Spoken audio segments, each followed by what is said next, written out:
How's it going, everyone? This is Mitchell Mander here, and I woke up extra early for today's Boruto episode. And my goodness, did this episode deliver. And I have to say it, the anime adaptation of the OW arc is far superior to the manga version. There's just no debate. The anime wins. I'll get into it in just a second. Anyways, if you're new to the channel, be sure to like, subscribe, and hit that notification bell. Alrighty, let's get on to the review. So Team 7, along with Konohamaru, execute the strategy they came up with in the previous episode, in which when OW shows up, they begin engaging him in combat, and they use a bunch of ninjutsu on them, Mitsuki, Sarada, and Konohamaru. They're doing this so they can basically distract OW, so Boruto can strike OW. An interesting thing to note here before I go on is that Mitsuki's purple lightning that he used in the manga is removed here. In the anime version, I gotta say I'm okay with this because in the manga it kind of came out of nowhere and there was no build up to it, so I'm okay with the anime removing this because like I said, it came out of nowhere in the manga. However, OW actually realizes what their strategy is and anticipates Boruto's movements as Boruto moved the strike from above, and OW immediately grabs the chakra blade he was going to use on OW and stabs Boruto through the chest. And I don't know if this was supposed to be a reference to Star Wars or not, but I thought it was interesting that when OW uses the chakra blade, it turns red, whereas Boruto's, it's blue. I don't know if that's supposed to be like a reference to the light side and the dark side, and that OW has gone to the dark side. Not really sure, but I thought that was a pretty neat reference if that was the case. However, OW realizes pretty quickly that the chakra blade is rapidly draining his chakra. Mitsuki takes this opportunity to hold OW's arm down so that the chakra blade is constantly draining his chakra. So OW loses quite a bit of chakra here, but he manages to break free. However, Boruto reveals that, that was just a shadow clone. The real Boruto shows up. He's got the other ninjutsu absorbing glove, or whatever you want to call it, arm. And OW uses his, and the two collide and cancel each other out. So Boruto uses his other arm to use a Rasengan, and he destroys OW's ninjutsu absorbing glove. So OW no longer can absorb ninjutsu as a result. Now, while it seems like OW is down for the count, Konohamaru out of nowhere realizes that Boruto is about to get targeted by an attack from above, and pushes him out of the way and takes the attack for him, and is completely knocked out as a result. And I know some people are going to call him Trashimaru because of this, but I mean, he kind of took an attack for Boruto, and if Boruto got hit by the same attack, he probably would have been either taken out or killed by it. So, gotta give a little bit of respect to Konohamaru for doing this, because, considering that Boruto is the one that defeats OW later, if he was taken out here, they may have all been in a little bit of trouble if Konohamaru didn't step in here and save Boruto from getting attacked here. So, yeah. As it turns out, Konohamaru was actually hit by a mirror drone, and OW has a bunch of these. That's basically his trump card. And basically what they do is basically hover above their opponents and basically nuke them from above. And that's exactly what happened to Konohamaru, so it can be used to basically deal with a lot of opponents here. And OW didn't want to use this or resort to using this, but he has no choice because he's kind of driven into a corner. It's 4 versus 1. So, yeah.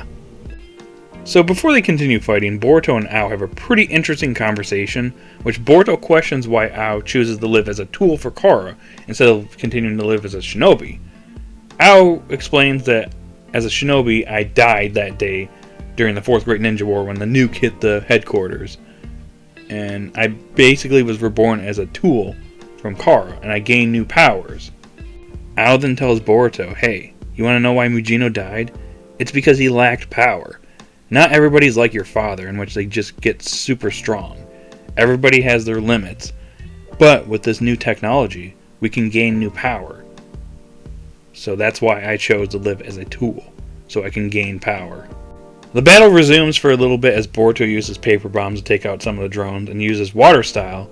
But OW over here actually, I thought it was kind of interesting, he actually takes note of Boruto's water style attack and actually tells him, it's no match for his drone's jutsu bombs. Which Boruto's over here like, oh, you're from the Hidden Mist Village. Of course you're going to comment on something like that. I don't know, I thought that was funny. Now, Boruto and OW have another conversation here, and I thought this one was really good. Because Boruto basically questions as to why OW couldn't go back to his village. And OW basically was like, I couldn't go back because the only thing that was waiting for me was death. And he even tells Boruto, hey, you can't comprehend what I had to go through. Imagine losing your abilities. Could you proceed in life without your abilities that you had? It's not easy, bud. We then get a flashback scene of how Ao joined Kara. And I gotta say, I've been wanting this entire arc, and I'm glad we got this, and it makes sense.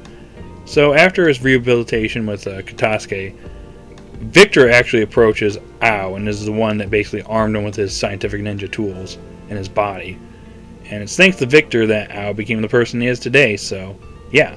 Kashin Koji's in the flashback, but I think mainly Victor is the one here that actually is the one that helped Ao out and gave him his new powers. So yeah, good job, anime. I've been wanting to see this for a while, and even though it was a flashback, I'm fine with it.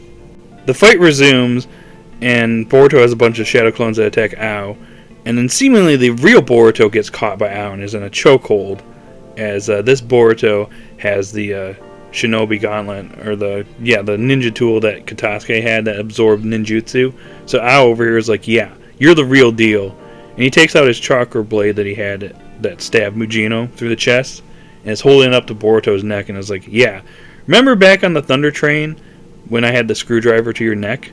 Yeah, I could have killed you then, and it seems like fate that, this is happening right now, because, you're my enemy now, and you're done for. You're the real deal. But Boruto's like, yeah, you're wrong, because I'm not the real one, I'm just a clone. Well, he doesn't say that, but you know what I mean. But anyways, Boruto basically says, since you're no longer a ninja, I can't lose. And Boruto here reveals that, yep, this is indeed a clone. The real Boruto comes up from the ground and manages to hit Ao with a Rasengan and takes him out completely, destroying his arm and leg. Which this scene is different from the manga, because if I remember in the manga, he manages to take out Ao with his chakra blade, so not sure how I feel about this at the moment, but anyways, Ao has been defeated by Boruto.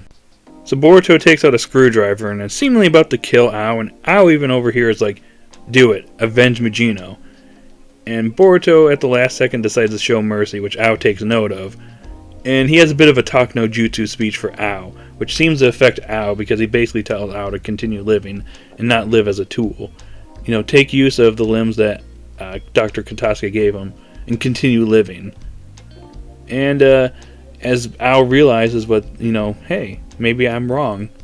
But before he can really do anything else, Boruto's starting to walk away, and that's when Ao notices that Kashin Koji is there and uses a summoning jutsu, and that's pretty much where the episode ends, on a cliffhanger. And wow, what a fantastic episode, and what a way to conclude this battle. I know I say this like in every single episode review, but the anime has done such a fantastic job fleshing out the manga. I like the manga, but there's just so much stuff that the manga leaves out, and the anime here has been doing a great job fleshing things out, showing things that were not shown in the manga, making sense of things that didn't make sense in the manga. Everything with Ao now makes sense, why he joined Kara.